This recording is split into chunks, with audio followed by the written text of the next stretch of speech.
From beyond the farthest reaches of our galaxy they come. Two brains pulsing with a strange energy. These space brains come to share their love of science fiction movies.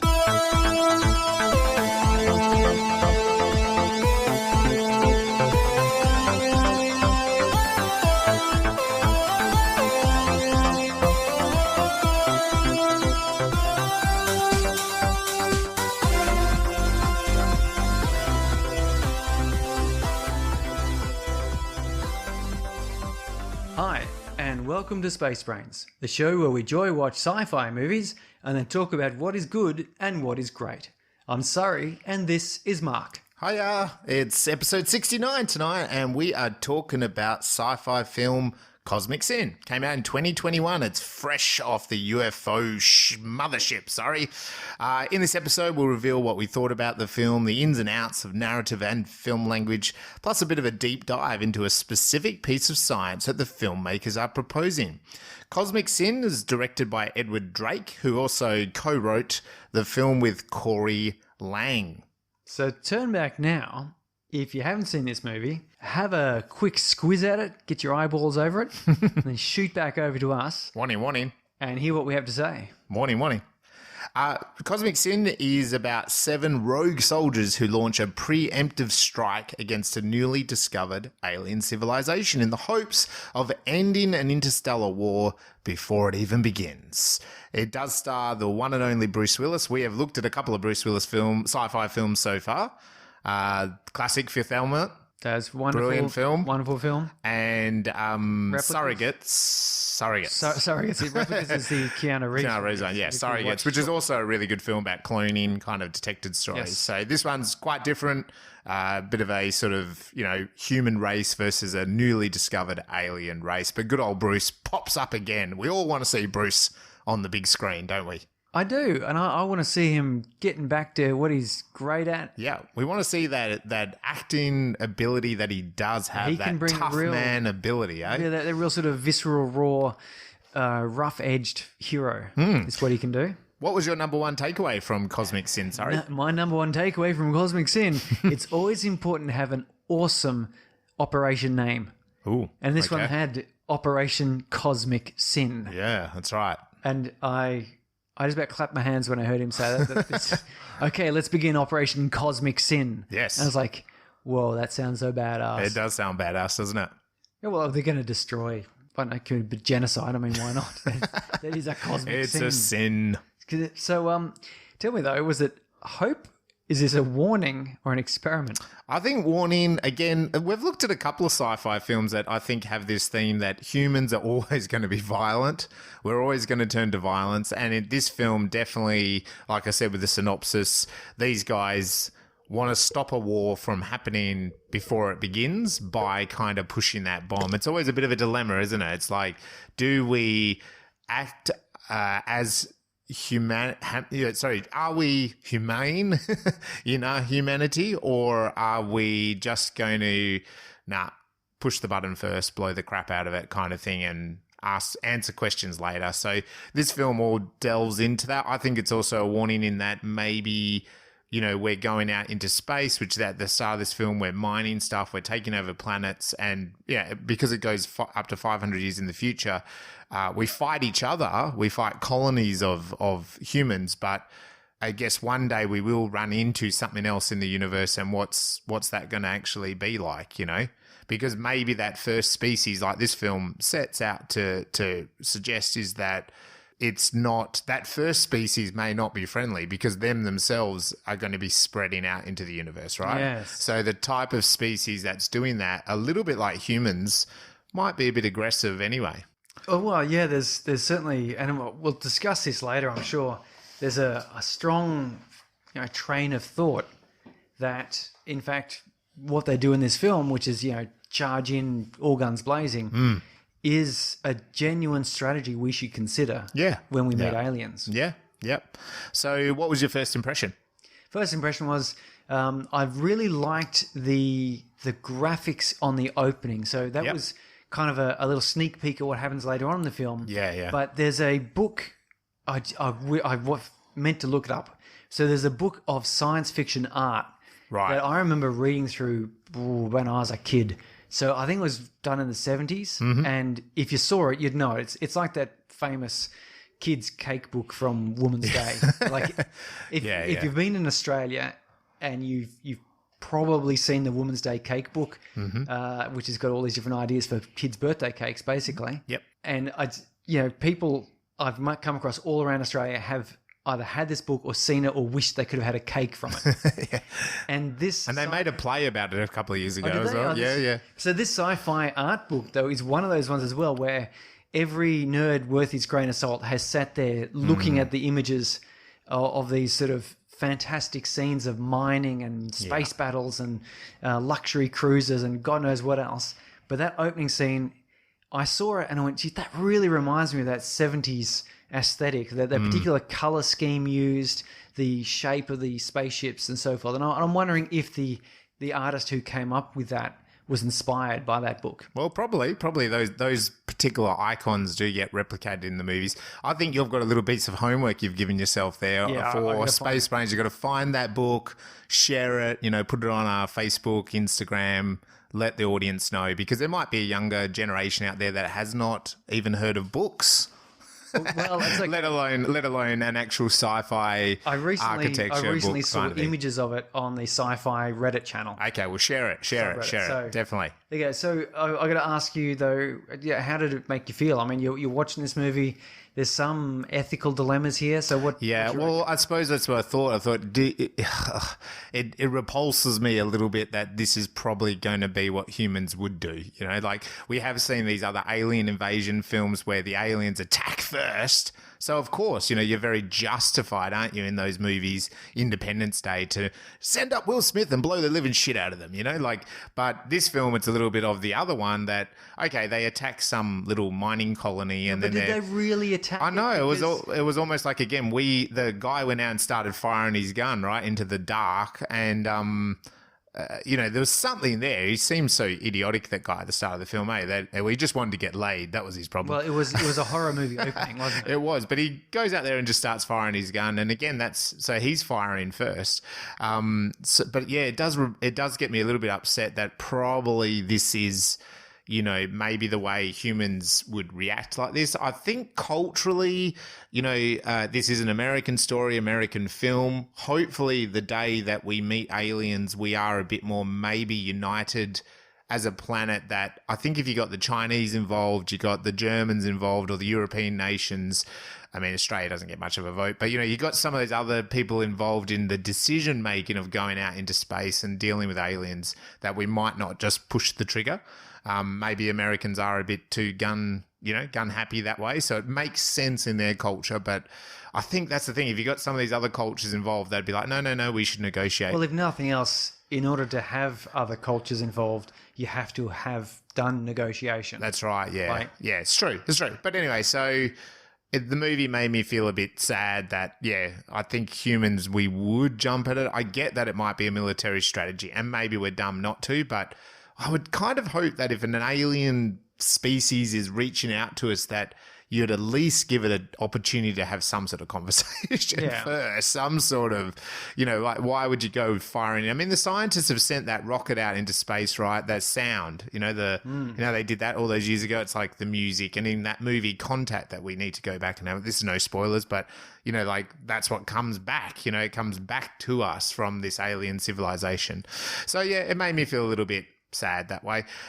First time you've seen this film, it's a brand new one, so I'd presume, way too new. I saw the ads. Did you have a favourite scene, or a scene that stood out to you? Well, I think the quantum teleportation where they shoot through. That was pretty cool. Suits. I love the idea that the suits themselves are their spaceships. Yeah, that's cool. That's a great idea that if you can shoot things through quantum space, time, whatever. Yeah. And you can also produce sort of force fieldy type things. Why have an entire spaceship? I mean, I can see why they've got big spaceships, because sometimes you need to transport lots of people and big equipment and so on. Yeah. But it's much like the, what do you call those, halo, the high altitude, low opening parachute jumps that the military use.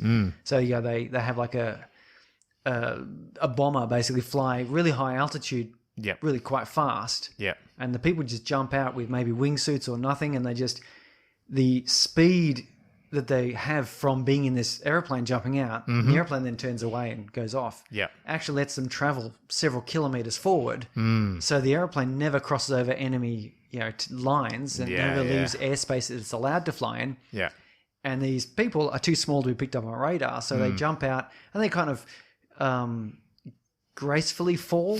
To say they glide is probably a bit misleading, but they fall gracefully into the following airspace, but then they've got to wait until the last minute to pull their parachutes out so they don't pick up on radar and they're not visual. Yeah. And if you do this at nighttime, it's just these quick, almost invisible drops. Yeah. They're kind of dangerous, but you can get 5 or 6 people Across a enemy border, lines, undetected, Yeah. quick. Yeah, I love that idea of because you're saying you imagine you're going to go out into space. Well, it's a smaller payload then, isn't it? So these suits themselves, the science behind it makes a lot of sense because then you just need thrusters that can lift a 100-kilogram person or 120-kilogram suit or something. You know what I mean? Yeah. So it's a lot less payload to get off the planet and out into space and stuff like that. That surprised me, and I think it's definitely a little gem of this film. Tell me though, was that some of the science fiction part you liked? There's some other part here that you were quite pleased with? Well, look, this is a science fiction film because it's got aliens, it's got special suits, it's set 500 years in the future. Humans have got flying cars, little Back to the Future nod. So there's a lot of technology on display that makes this a science fiction film. Yeah, I think a little bit like you, the suits were what stood out to me. I liked that when they teleported to that other planet and then they're kind of zooming through, there was a bit of a battle going on and stuff that, we've seen so many sci-fi films. And if you go to classic Star Wars, it's these big ships blowing the crap out of each other. Very traditional warfare, whereas these guys just had little suits. They were like Power Rangers, superheroes, they just had these little sort of, it was a little bit of a nod back to something like The Flash or something, I think maybe. And I liked that. I thought that was a cool part of sci-fi that hasn't, that definitely distinguishes this film differently. You could take the other things like an alien invasion, the way the aliens were, the soldiers fighting back, going to an alien planet, colonies that have had fights, or dystopian colonies because it's just mining and stuff. But I liked that those suits were something that we haven't seen much of in all the other films that we've watched. Yeah, I think so. And again, trying to remove that science fiction from here. A cultural clash like this could be set way in the past. So you imagine, it was mentioned here, the Aztecs meeting Cortez. Yes. But there was this is sort of, the story in this is the Aztecs went to Spain and blew it up, which you couldn't do in Aztecs meet Cortez. You have to have it in a futuristic world So where this is possible. Yeah, and I think so. I agree with that. Yeah. So anything that you've been up to yourself, sci-fi related, fictional related, creatively? Oh, well, recently we did have, and you've heard us talk about it before, we had our launch party. We had our launch. It was a week ago now. Fabulously successful. It was huge Stack success. of people turned up. I'm sure you could jump on our Facebook. You'll see a whole bunch of photos there. There's some fantastic photos. People dressed up. We had a fight between Trinity and Agent Smith. You yourself played a little cameo as Morpheus. Yes, I was a less talented Morpheus. Yes.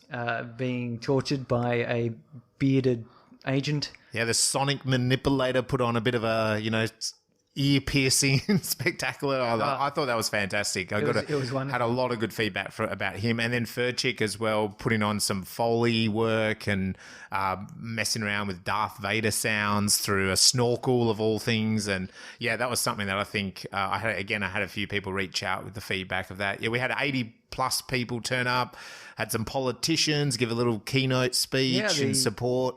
The State Minister for Arts. Yes, which is great. Because he's a bit of a film buff and a theatre nerd, so that's great. Yeah, he's given us a nice little quote about us being like kind of the fundamentals, the grassroots level of filmmakers. And so I think that's quite a good way to place Space Brains and where we can take the festival, hopefully, and the filmmakers out there. So if you are out there, the whole point of the launch, Surrey, was what? Was to grow and support the film industry, to spread the joy of science fiction, and also to showcase Mandurah as a lovely place to hold events. That's a great, well-rehearsed answer there. Something that we talked about on the night with the audience. So, yeah, and if you're out there, you can make a short sci-fi. You've still got a few months. We've got a deadline coming up pretty soon, and then an extended deadline after that, all on Film Freeway or via spacebrains.com.au. Go out, make a short science fiction film. It can be any. I had a question on the night. How long does it have to be? Well, the length that we're saying for short films is at a maximum 15 minutes, but it could be as long as 20 seconds, 30 seconds, you know? I kind of almost dare someone out there, go make a 30-second sci-fi film that's a punk sci-fi film. Yeah, you know, kind of give us the finger a little bit, you know, give us something that is just a little taster, and that could be a real interesting, that could be a point of difference, right? Like that could really make you step aside.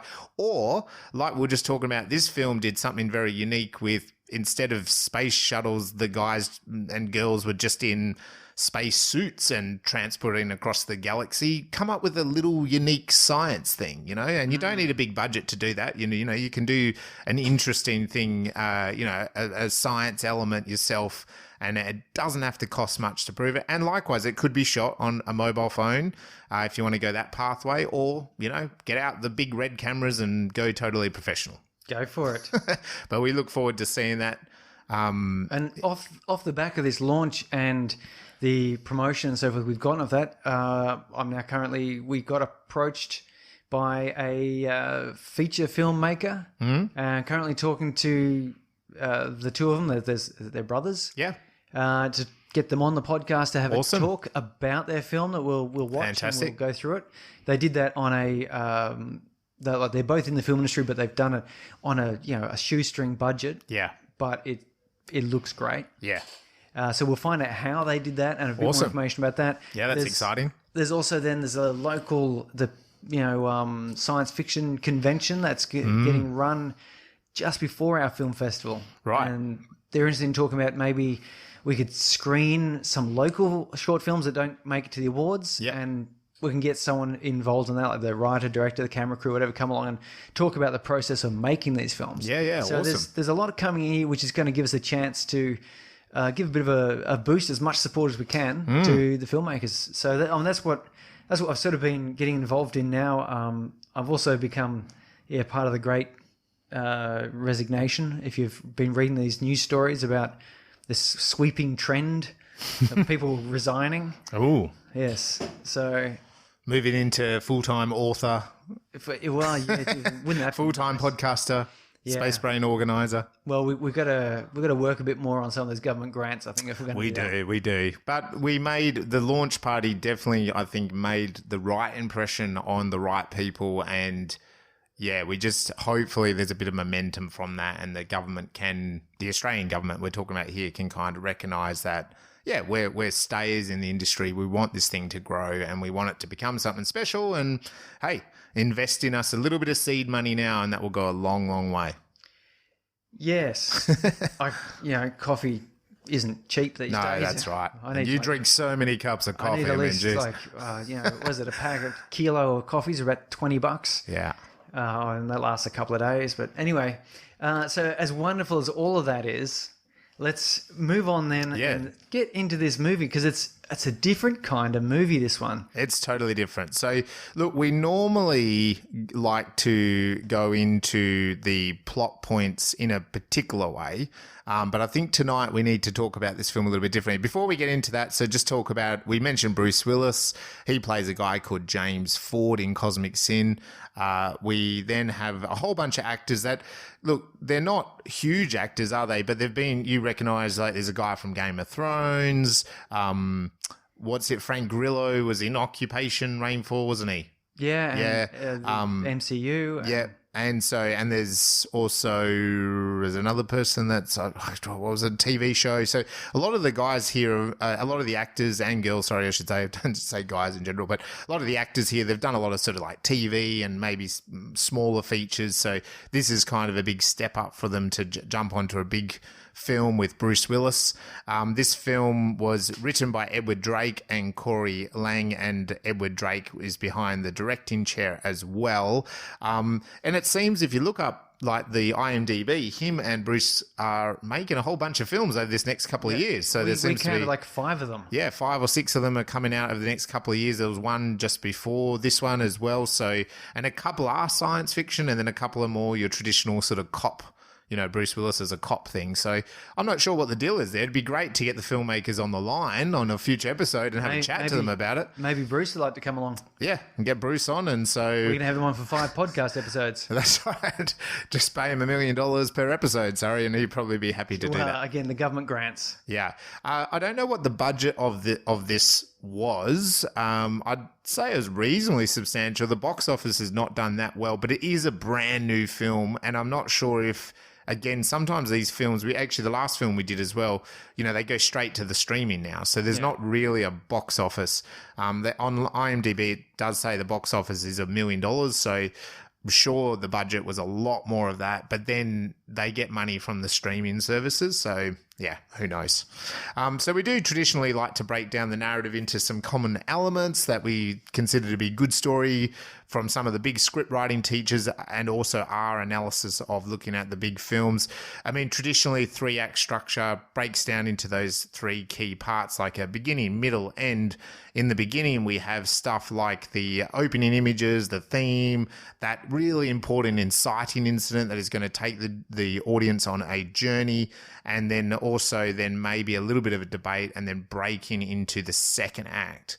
What happens in the second act, sorry? Well, yeah, I like to think that the second act is where we get the payoff for what we're expecting. So in the movie Pacific Rim, we get a lot of big robots fighting big monsters. That's what we want. That's what we came to see. If you're looking at a cop show, that's where they get their first leads and start chasing the robbers. And yeah, it's called the fun and games often, or the promise of the premise. And I love the example actually of the first Tobey Maguire Spider-Man film, because it has a really obvious act 2 where he's turned into Spider-Man and he's learning his powers, and he sort of has a bit of a play around, and he goes to earn some money to get the car so he can impress the woman, and you sort of have those awkward moments where he's trying to, he falls over, but then he also then manages to catch some bad guys. Yeah. And, like I said, it's the fun and games. It's what we're going to watch Spider-Man. Yeah. That sort of 40 minutes or 20 minutes or whatever it is. We want to see Spider-Man. That's what we want to see. Yeah. The lead up to it is just kind of, okay. You got bitten by a radioactive spider, whatevs. Yeah. Shows him swinging around, and what does he do with it? Yeah. And then the second half of the second act is usually the consequences of their fun and games. Yeah. Or the discovery that they haven't learned what they perhaps should have from there. They were playing around a bit too much. In the Spider-Man, with great power comes great responsibility. Yeah. And so the second half is where the responsibility kicks in. Yeah. Which is another reason why I like the Spider-Man, Tobey Maguire one, because it has that, it's in that theme stated. Very clear, isn't it? The second half, he has all the responsibility. Yeah. Now suddenly, his secret is endangering his friends. There's the Green Goblin is discovering who he is. Yes. And all of his actions have kind of put people in danger and put himself in danger. Yeah.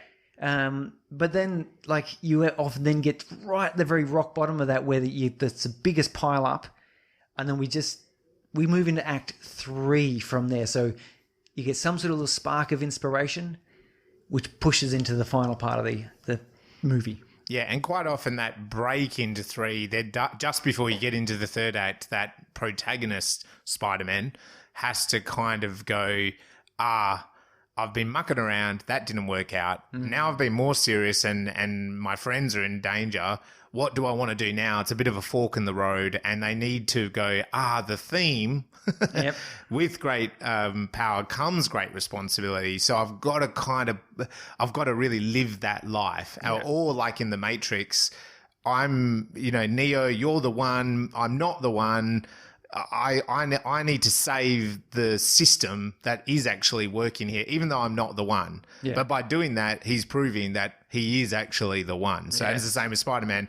I've got to kind of save my friends and be Spider-Man and be the true Spider-Man. Be the hero. And be the hero, but there will be consequences for that.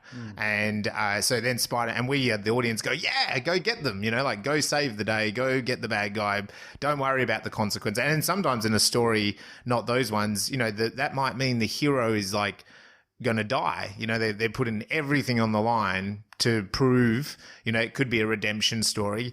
And there is the idea of an anti-hero story where then they do kill, like they offer themselves as a bit of a sacrifice to save everyone else, and so that can take us into, so once they make that decision, that's when we get that final, and the finale is them having a plan of attack, and whether it's a physical plan, a mental attack, a spiritual attack, whatever it might be, Spider-Man has to go save the people that are hanging on a train upside down off a bridge.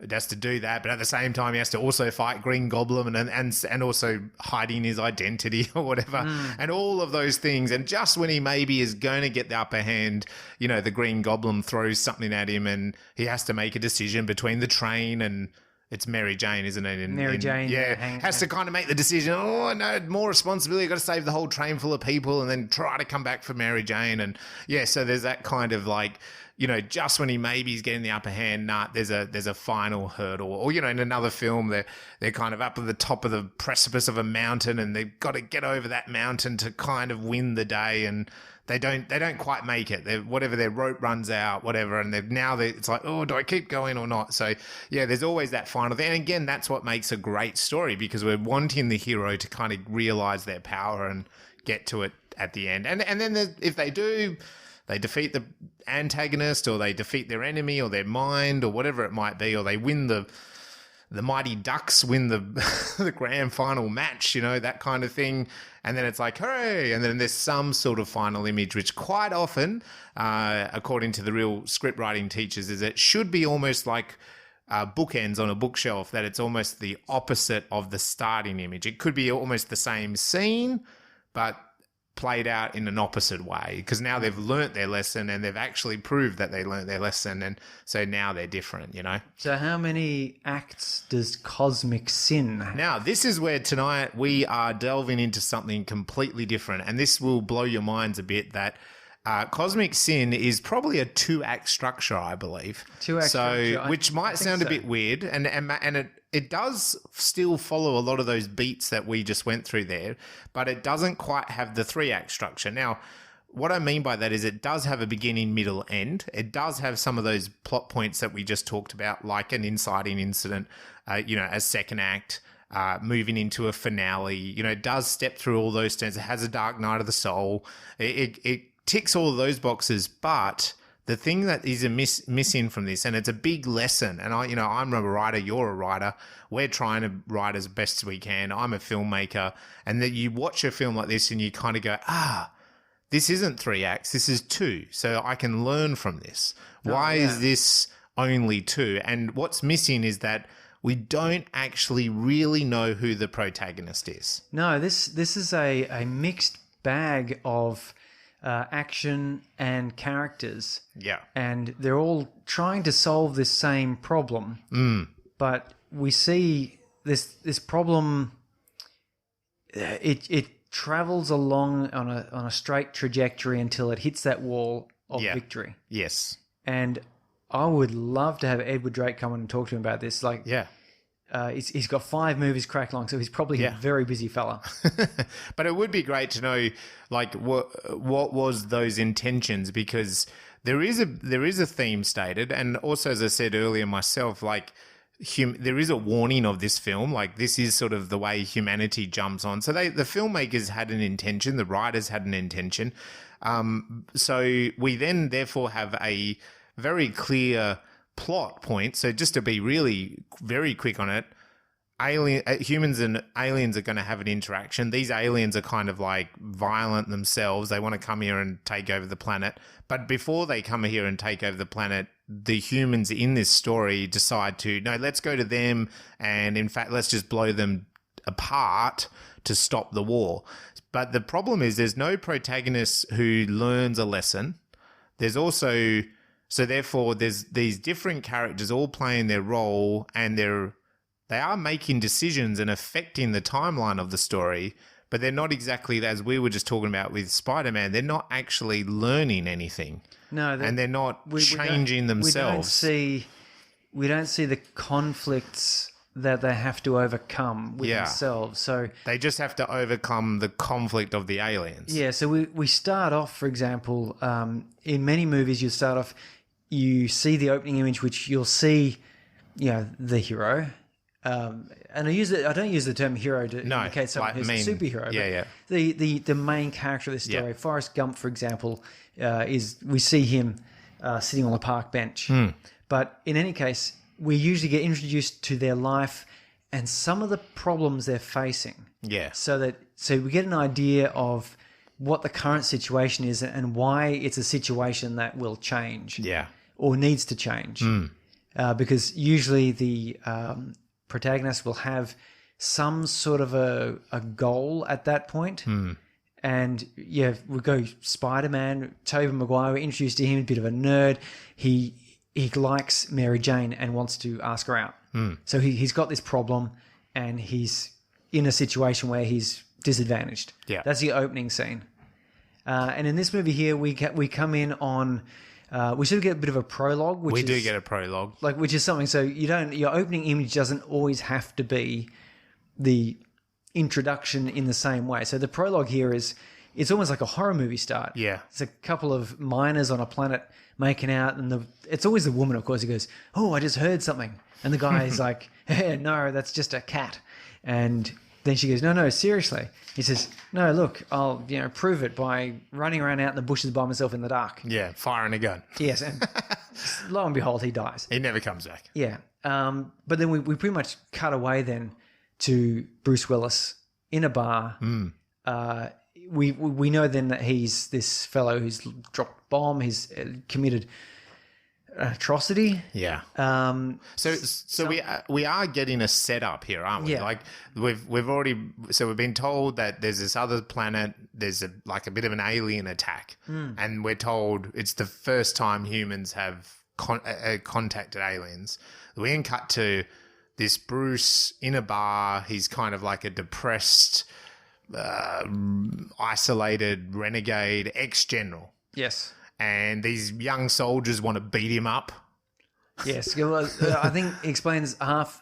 for being a deserter his buddy explains half the people want to shake his hand and buy him a drink, and the other half want to fight him. Yeah. And in this case, these youngsters want to fight him. So there's a bit of a bar fight, and then there's an alarm sounds, and the military police... I shouldn't know military police. Yeah. They come wandering in here with Bronn from Game of Thrones. Yes.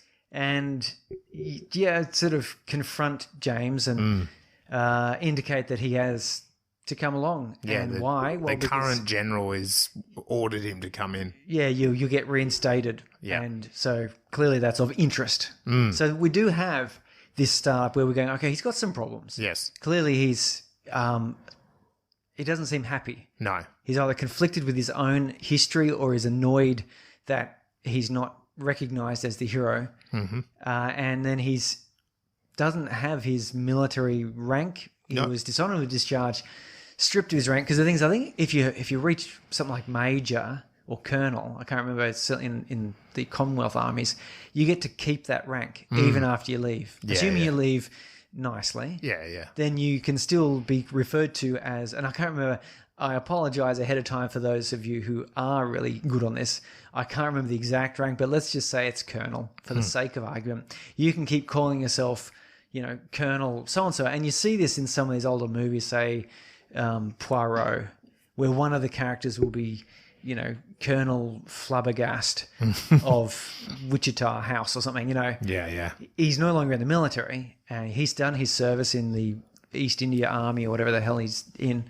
But he still gets to be called colonel. But he does. But that's not the case. Bruce doesn't before. get called general, and I think that annoys him. Yes.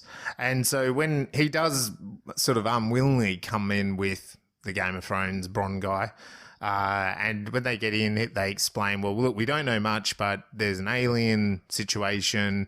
And he says straight away, well, build a Q-bomb, which we know was the reason why he was dishonored, is that he fired a Q-bomb, which is this massive new big bomb that can annihilate stars, systems or whatever, right? Solar systems. And so Bronn's like, yeah, it's probably not a bad idea, I suppose. Let's go do that. I mean, I actually did think, well, yeah, I mean, I think from a military point of view, that would make a lot of sense. Like, you would just think, you would probably get the arms ready. You should. Like, get your soldiers ready, get ready. Hope for the best, prepare for the worst. Like, it's not if anyone's on holiday, you might start saying, okay, everyone has to return to their bases and their stations. That makes sense to me. So, I mean, I didn't see that as a radical step, unless it would be something that cost thousands of what I did find interesting is he meets his ex-wife. Yep. And you can tell because the moment he goes in, he goes, Dr. Goss. She's here, Dr. Goss. And the really interesting thing is she reads from her paper she wrote, where she basically says, her argument is if we come across aliens, the first thing we should do is basically try to destroy them as hard as you can. Yeah. Because, otherwise we're going to end up like on the other end of every other civilization that's encountered, foreigners. Yeah. And, basically the American Indians, the Aztecs, the Australian Aborigines, even the Indian Indians. Yes, yeah. They bumped into the colonial powers, which were of a higher military technology. And, there's an argument they there. They didn't set out to destroy civilizations, but they did. They did. I mean, you might argue that Cortez kind of did, but he didn't really either. He didn't sit there and go, okay, how do we destroy their culture, civilization, and enslave them for generations? He was more like, how do we get this gold and how do we make this work out for us? And then as it turns out, the way that happens is you introduce disease and warfare and cultural assimilation and destruction. So we do have this set up, but it is in this story a little bit unsure about the protagonist. Now, there is stories, in films that are multi-protagonists. They are like an ensemble, right? And that does happen. So we don't always have that, but it does make it a grayer and it's a harder area for the writer. And but even in those films, you've got, like, for example, Fast and the Furious, where you've got you've got a bunch. That's Paul's an ensemble character and Vin Diesel's character, who are sort of competing, and that concept carries through all the ones I've seen of that series, where there's usually two people that are kind of have similar values to an extent, but they're on opposite sides. Yeah, or something like, look, Bruce is in it, Armageddon or Deep Impact, which was similar films, as in one's aliens and one's they're both meteors. Sorry, I was thinking then Independence Day. But if you take Deep Impact and you take Armageddon, films about meteors coming to planet Earth, all of that's an ensemble. Both those films are ensemble pieces. So there is a lead. By memory, I think maybe Tia Leone's character in Deep Impact, the journalist, she might be the protagonist of the whole story, but they do also have all these other characters. Elijah Wood's character, the president, Morgan Freeman, they have a whole bunch of characters that they actually all go on like mini journeys during the period of time. Significance. They each sort of, the inciting incident is all the same for them. The catalyst is the meteor coming to Earth to wipe it out. But then from there, they all have their individual kind of arcs. But this film, it was a bit of something that it was hard to decipher, even at this point, whether there was someone who was the protagonist. Was it that Bronn character? Was it Dr. Goss? Was it the wrench general? Was it then the wrench, the engineer person? So it was a bit confusing. The catalyst, I think, is very obvious because it's when the survivors arrive, because they arrive very quickly and it's very obvious that they're under some sort of weird alien control and basically they just cause mass destruction. Yeah, there's a big fight there. There's a huge fight scene. And there's a time clock is introduced here. It is, yeah. She's like, she coughs up some tracking device. Yes. Which should provide the aliens our homeworld address. Earth, which is pretty bad for us. Yeah, which does then, of course, when you talk about decision making, well, it's like, we need to go to them then, otherwise they're coming here. We can't. There's no time then to debate this. We've got to take a decision and action. And as I said, the Goss says the decision in her paper is to fight. Yeah, and they see no reason. She doesn't like being, suggesting genocide, but she still stands by her argument, basically. So, there isn't much of a debate, but is it the debate sort of, I think, comes down to they all start suiting up. They just kind of go, well, this is the right thing to do. And then I suppose the debate between them is who's coming and who's staying, and they decide that they're all going, including the wrench, where she's like, I've never been in a suit. But then, so they all do that. And then even the young soldier guy is like, well, you can't just send other soldiers into space. You have to send your son or nephew or whatever it is. Yeah. So they do, they all fang off. And to me, this was the fork in the road to take it into the second act. Because now you're like, well, there's an alien invasion. If we don't do something about it, they're coming here. We've decided the plan is we go to them. We take the fight to them. Yeah. So they jump off in their spacesuits. So that's kind of also like it's almost what you'd get in the end of Act 2. Yeah, it has that same sort of feeling because from it's here, a plan, isn't it? I'm not sure we really have as much of a midpoint. Yeah, because it goes wrong pretty quickly from here. Yeah, normally what you'd expect. So the catalyst is at that 12-minute mark, 15-minute mark, depending. Yeah. Or if it's, Batman versus Superman, it's at the hour and a half mark. Don't get me started on how long that movie is. Oh, my goodness me. Zack Snyder does like a long movie. That's a long movie. No, this isn't anything like that. Wear your incontinence pads for that one. But, so after the 12-minute mark, you'd expect, a good 10, 20, 15 minutes, somewhere in there of the fun and games. Yeah. This goes very quickly to turning to a bad situation. Yeah. So... and that's where we're sort of talking. We're sort of almost jumping through to the third act, where all bad things are all happening, very quickly. It's a whole bunch of bad things. Yeah, and they do take action. So this is what I meant at the start by saying a 2-act structure. Instead of thinking about it like you're saying, jump to the third act. Excuse me, jump to the third act. But it's almost like it's almost just like 2 acts. So it's like.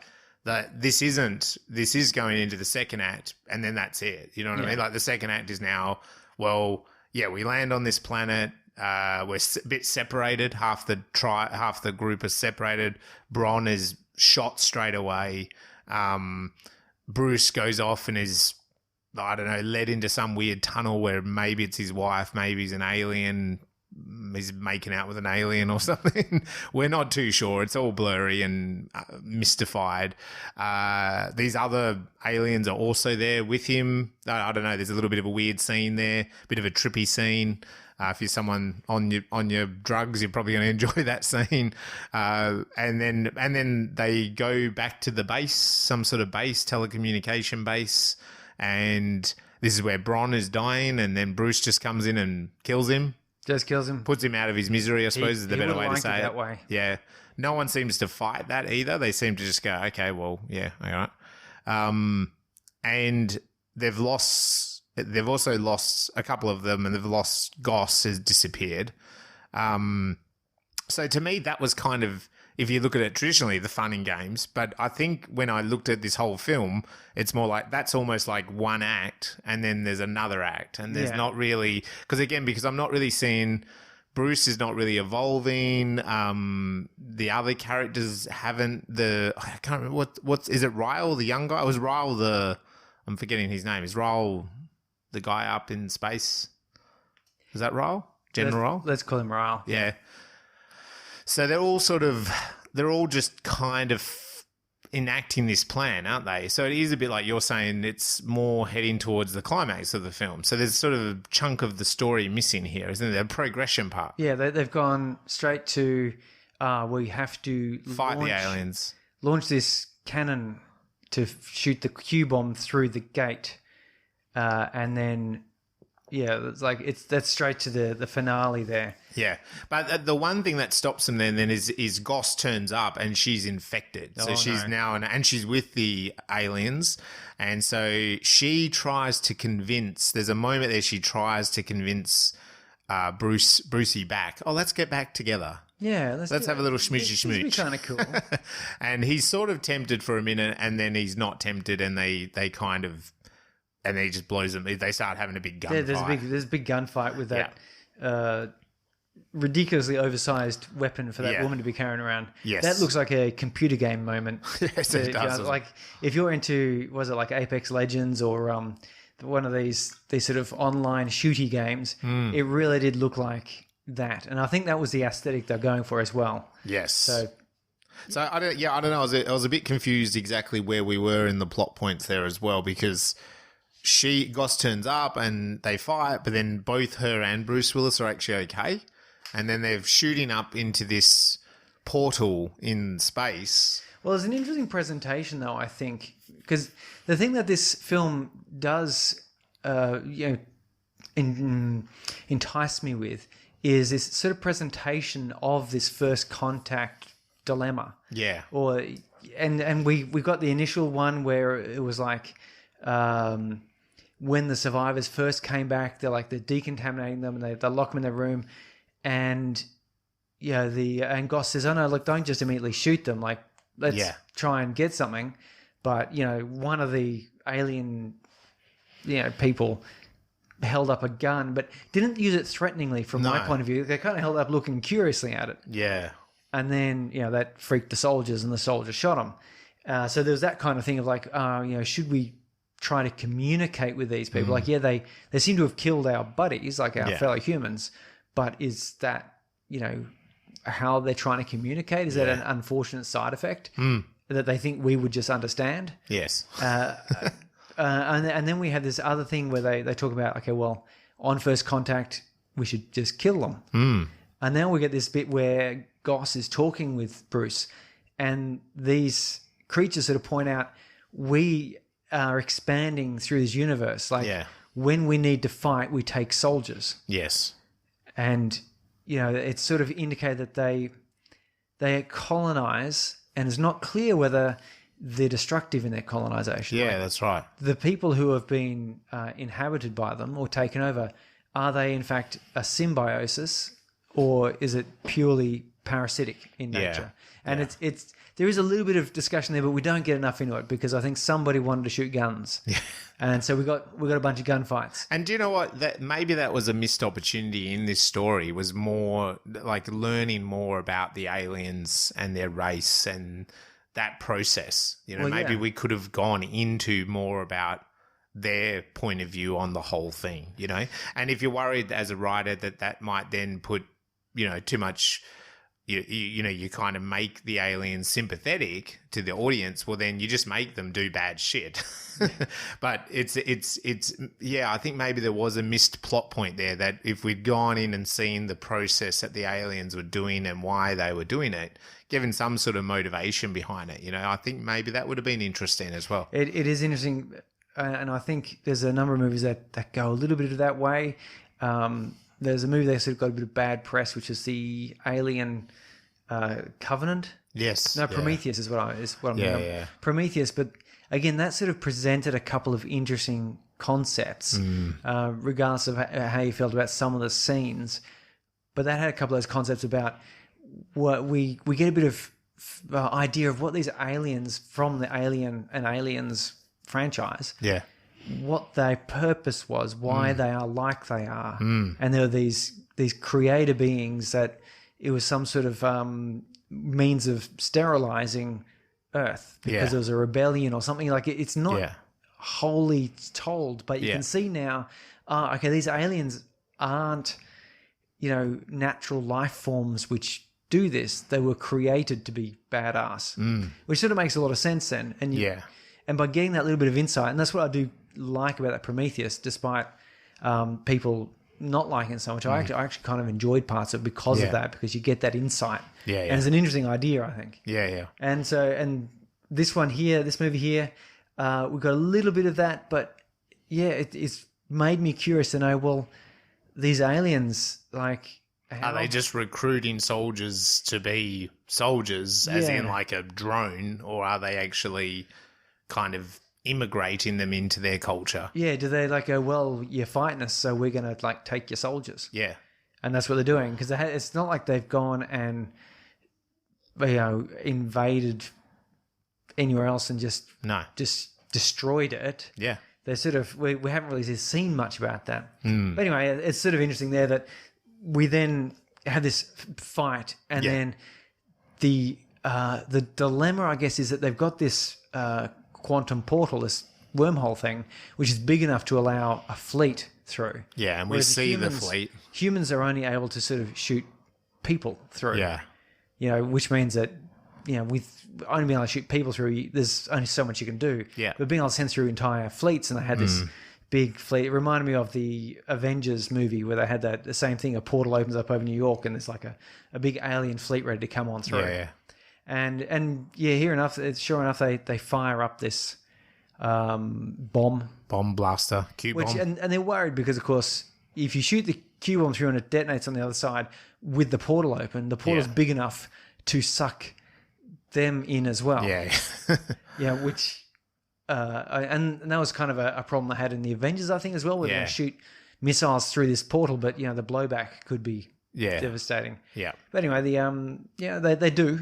But luckily, Ryle is, he's up there of course. Yeah. And he does the sacrifice as a currency of soldiery. He does. Which is the theme he stated earlier, prophecy, where in fact he goes, okay, well, I'll detonate my fuel tanks to destroy this ring. And they do. They do, yeah. And he blows up the ring just as then they can send the Q bomb through. But this is then where Goss is waiting and she stops it. And she does say something along that there'd be never going to be peace with these races together. And Ford has snuck on board the rocket ship or whatever it is or something. It's that spaceshipy thing. And he kind of manually pushes her away and enables them to, the Q bomb goes through the window or whatever it is, their portal. And at that moment, Ryle is also firing up and says his final goodbye and sacrifices himself. Yeah, ring blows up. Goes up.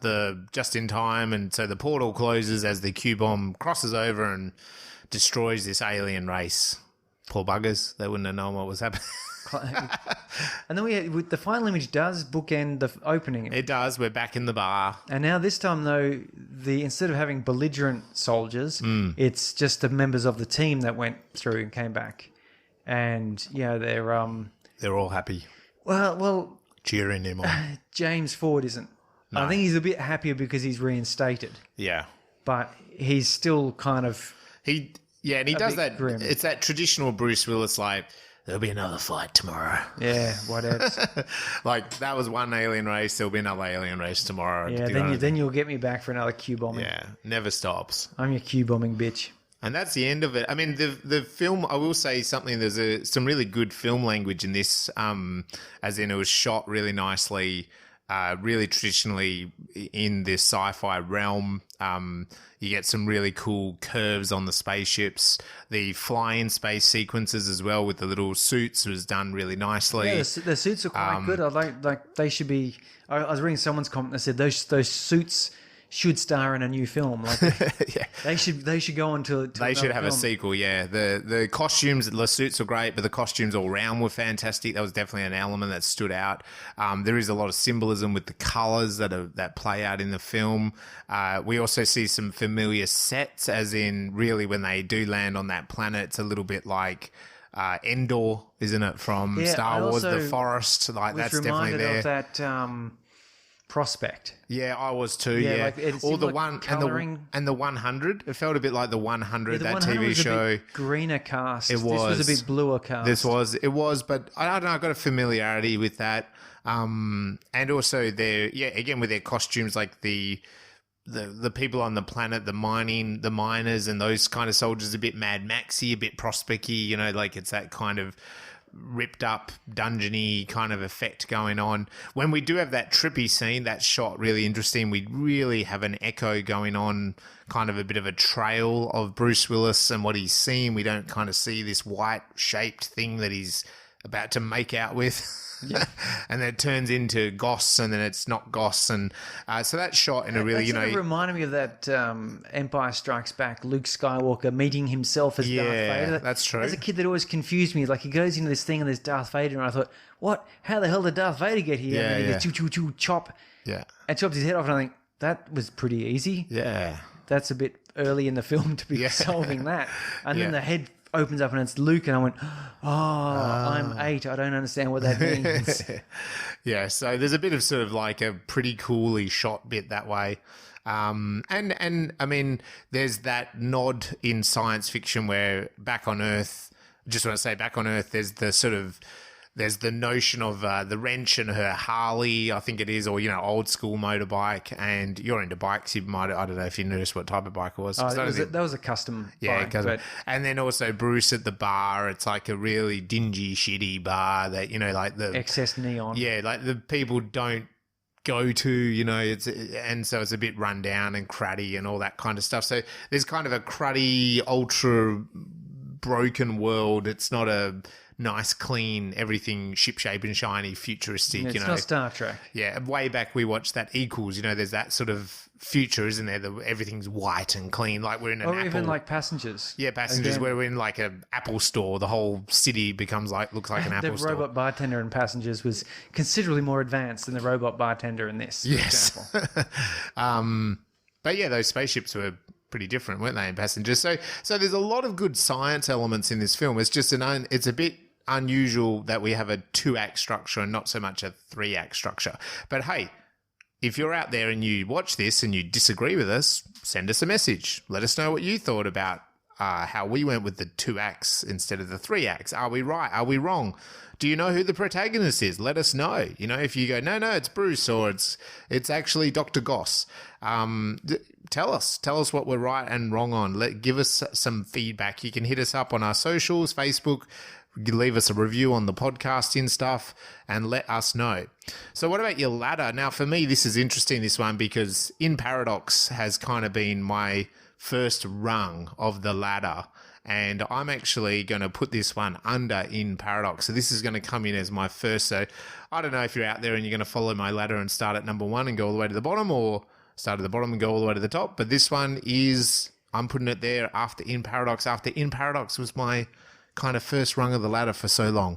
Well, I think I'm going in there. I've got this image of where, out of my 60 odd episodes, I think someone should watch this. And I'm thinking, if I watched Oblivion, which is the Tom Cruise movie with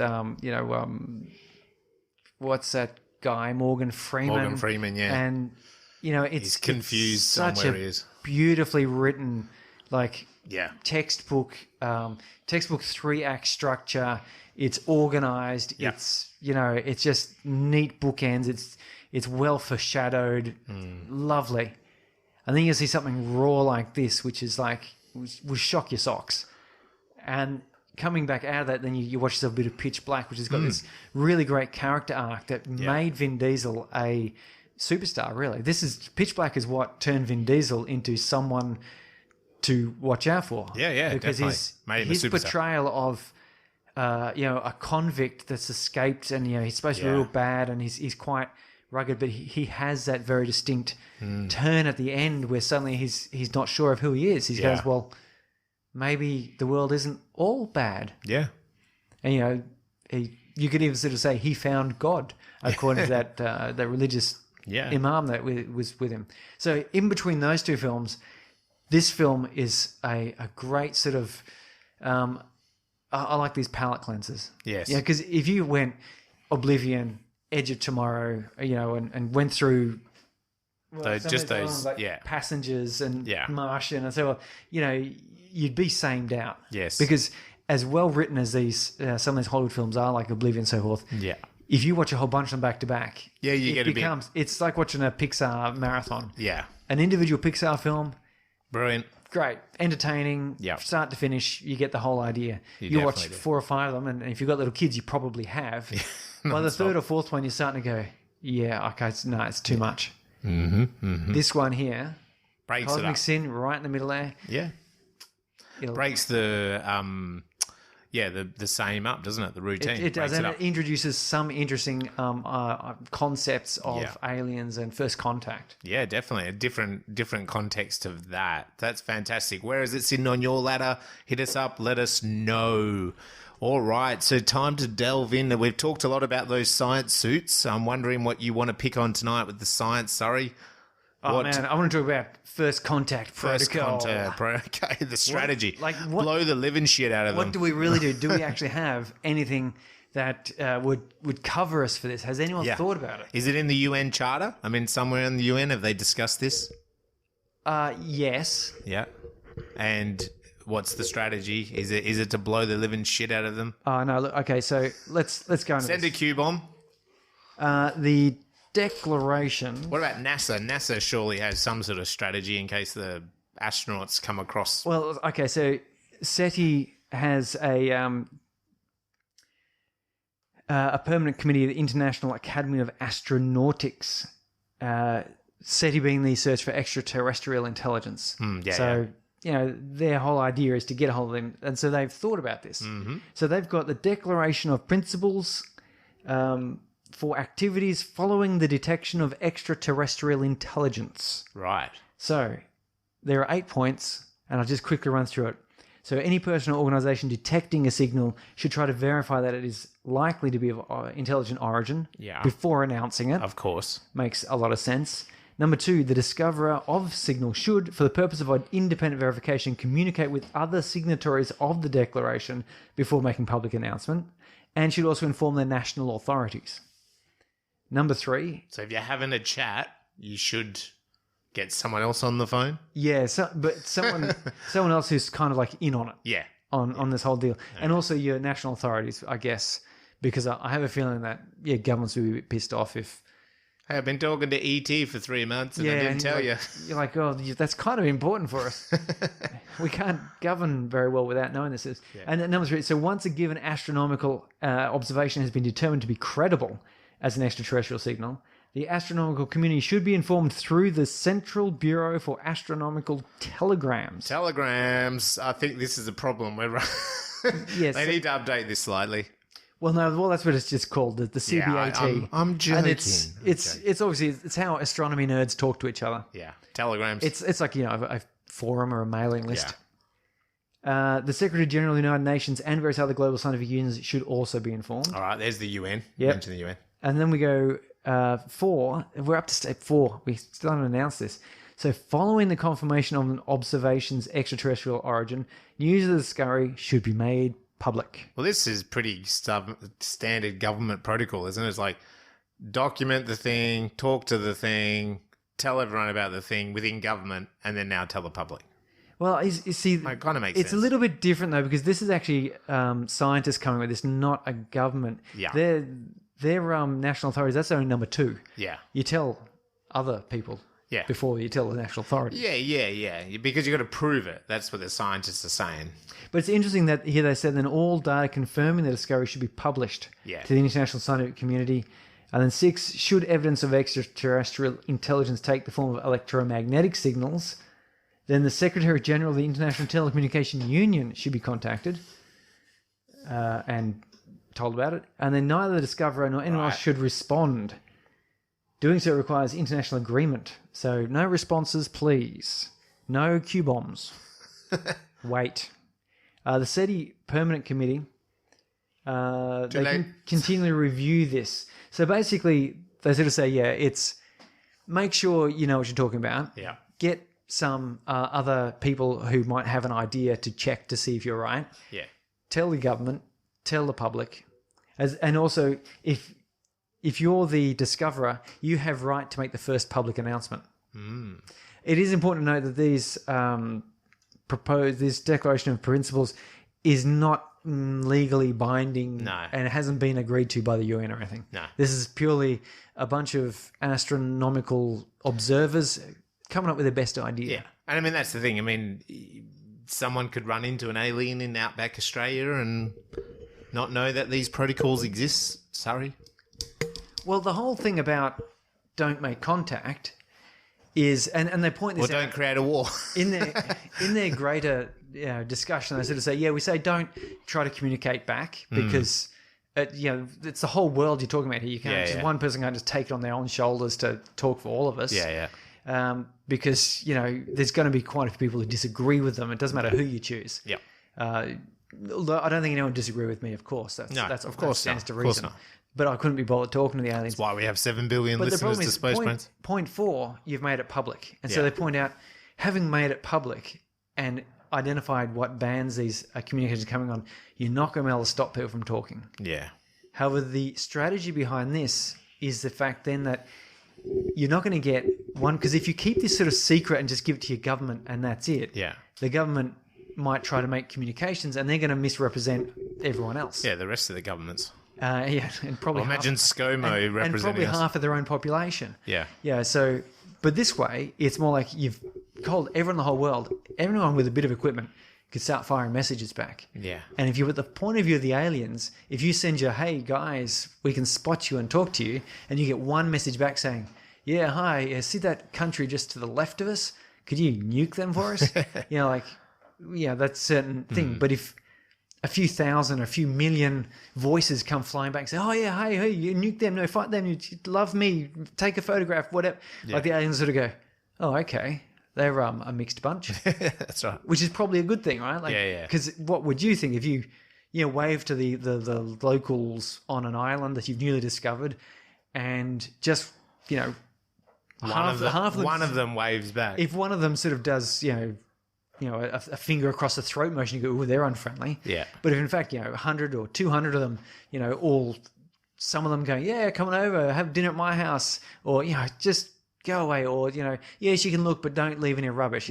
You're going to sit there and go, oh, okay, this is not a solid front here. This is just a whole bunch of individuals that I'm going to have to get to know. Yeah. So it's quite good. But I wanted to actually talk about plan. The interesting ideas. So the interesting ideas of what first contact would be, because there's kind of 3 large arguments around this. One is that if there's a galactic civilization or a civilization able to move out into other planets and so forth, then just through nature of their expansionism, much like our colonial forebears, they will destroy us. Maybe not even intentionally. Maybe they'll just destroy us by the mere fact that they can take so much great advantage of us, and they're so different, and it totally messes with us. The other next argument is anything that's capable of, intelligent enough of getting around the place and all the rest of it will ignore us because we're not interesting. They'll observe us and go, they're still at that stage. Yeah. Okay, whatevs. Just let them kill each other for a while longer. And they'll just kind of go, they've got nothing to offer us, really. Not that we can't already get. So they'll leave us around. And the third argument is that they will be helpful on the idea being that if you've got multiple alien civilizations getting about, the cooperative ones are the ones that will come to dominate, much like in Earth's history, the cooperative governments or the relatively beneficial governments are the ones that have survived longer than, 1 or 2 generations of leader. If you look at all the 197 odd countries around the world, there's only a small handful of them that are, currently ruled by, what might be arguably unpleasant governments. Well, you get that, like, they just had that G20 summit where those countries are the most stable countries, right? And so and they've been now stable for a couple of 100 years. So it's sort of, that argument makes a lot of sense to me. If they're an advanced civilization, they might come to Earth and go, yeah, you guys are kind of advanced enough. We could give you a little bit of technology to sort of speed up your evolution a little bit. And then you're part of this G20 in space. You're part of the club if you can do this and this and this, and then we can share resources and blah, blah. And it's beneficial. It's beneficial. Earth has this that we could use, and we have something that you could use. And, that makes sense to me. But the question I have, though, is... But then if they're that advanced, maybe they don't... Why keep us, just annihilate us and take what's on Earth? Well, that's why it comes down to... Because there's those three ones. One is you're going to get annihilated by them, either intentionally or just as a byproduct of their activities. Yeah. They're just going to ignore us and we'll never know about them.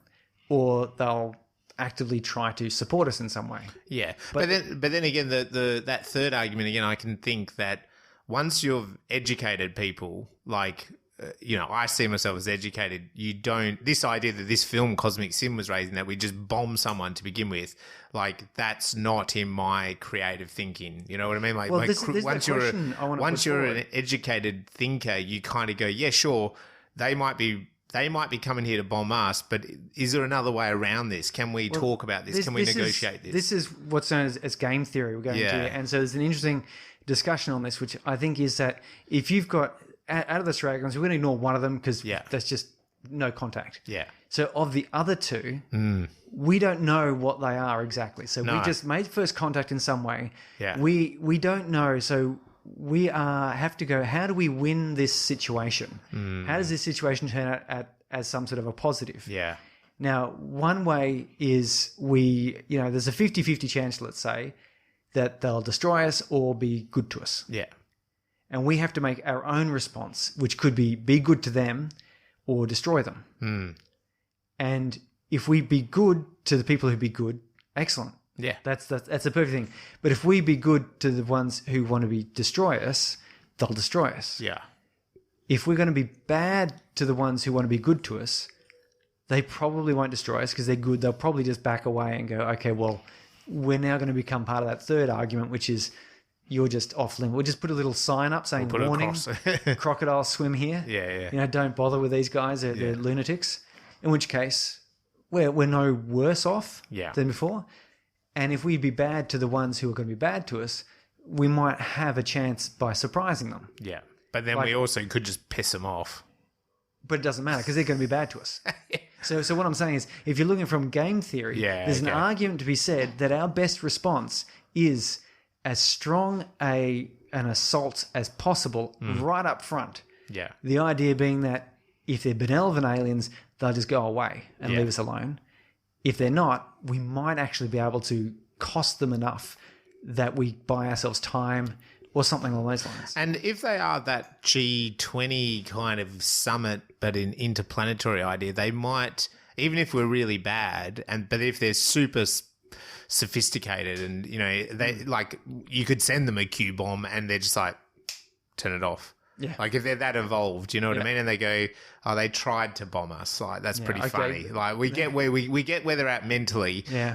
What else are you going to throw? They're throwing more bombs. Okay. Just let them exhaust like a little child.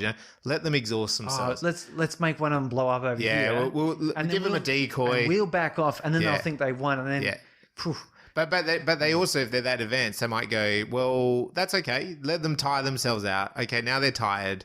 Okay, now let's have a conversation. Yeah, because they're just so much more advanced. They're just like, you just need to run your course. If you're looking at your Star Trek style of thing, like so the Star Trek Federation, not from the new movies. Those new movies do not paint the Star Trek Federation very well, but rather from the original series and Next Generation and the new Discovery, which I really quite like because they're really painting that hopeful future of the Federation as being like you say, they will come across a planet, and they've done this in some of their episodes. They come across a planet, and the planet responds poorly, aggressively. Yeah. But the Federation, the Enterprise, or the Discovery has some objective they've got to achieve, and they work hard to find a way to get their objective without damaging.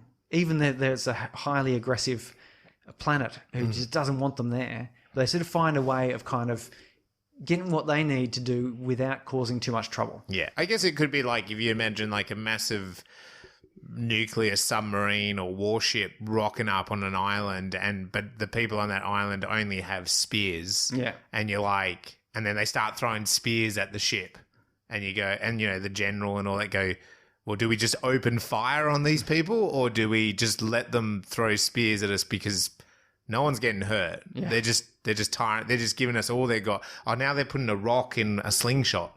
Okay, let them do that. You know, like, and then okay, they've done that. Anything else?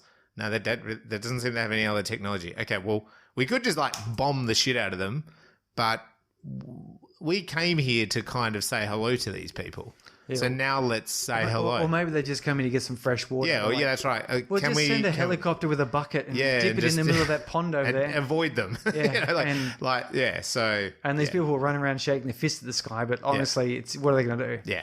It's the same things. Yeah, the so aliens go, we just sort of need to come and, get a refuel bit of... ship. Yeah, we need a bit of that water because we've got to get the hydrogen out of it. Yeah. For some reason, Earth is where they're doing it. Yeah. Yeah, they just fly with their cloaking system on and suck up a bit of water and then fly off, and some fisherman goes, you took my fish. That's right. But ultimately, no one's the worse for wear. So I think, but it is interesting. This game theory has been thought out, and there is an argument to be made for doing the Q-bomb route. I personally don't subscribe to that. Cube. But I can see that if you're doing a pure game theory thing here, you could make that argument. And it is. And it comes down to, though, if there's just one alien species dominating, in which case they will probably just kill us. Yeah. Again, not even necessarily by choice. Yeah. It just happens. They swing past, their spaceships go past and disrupt our atmosphere, and they don't realize that we don't have the shielding technology required to preserve our atmosphere when spaceships go past. Or they bathe us in radiation or, something terrible like that. And they sort of wipe us out and they go, oops, there goes another one. Oh, well. Or they could be, hungry and just every planet. It's not that they come specifically for our planet. They come for every planet. Yeah. And, Yeah, it is an interesting idea. I never thought of it that way. So what do you think? Should we detonate the Q-bomb? Should we? Or send up little peace flags? Is it called the Q-bomb because Bruce Willis is bald and he's a cue ball? I think so. That's where he's the Q-bomb. Do we commit a cosmic sin? Sorry. I did like the use of that. They're working that in. That was quite nice. It was very nice. Like destruction of the first alien species. Yeah. Is, would be a sin on the cosmic scale. That's right. So let us know what we thought about cosmic sin. Have we committed a sin, or have we analysed it properly? Or have we been cosmic? Let's keep going with that. Keep going with it. Whatever you want to do. I don't care. But let us know what you thought about the film, what you thought about our take on it. It definitely is, I think, a bit of a lesson as a writer to develop it a bit of a deeper story. But hey, if you're going for a 2-act structure, this could be something to model off and see, hey, this is what I want to do as a starting point of a story. I'm not after a feature. I'm after like a shorter story, and a 2-act structure could work quite well.